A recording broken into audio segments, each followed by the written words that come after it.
Are you seeing inappropriate text under contact names in your WhatsApp call log on your iPhone? Don't worry. In this video, I'll show you how to fix the WhatsApp call logs issue on your iPhone. So without wasting any more time, let's get started. Solution 1.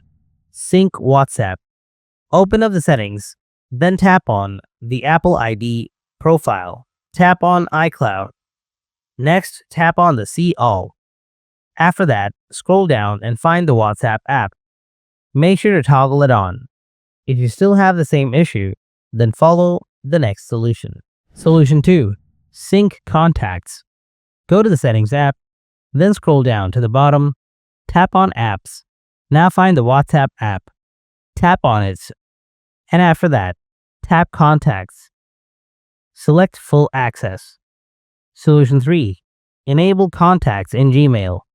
If you added your Gmail address to your WhatsApp account but you didn't enable contacts in the mail settings, then it might be causing this issue. To do that, go to the Settings app. Now scroll down to the bottom. After that, tap on Apps.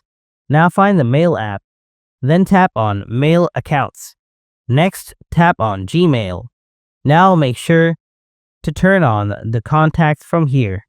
And that's how you can fix the WhatsApp call logs issue on your iPhone. If you have any questions, write them in the comments. Thanks for watching. See you in the next video. Until then, stay tuned.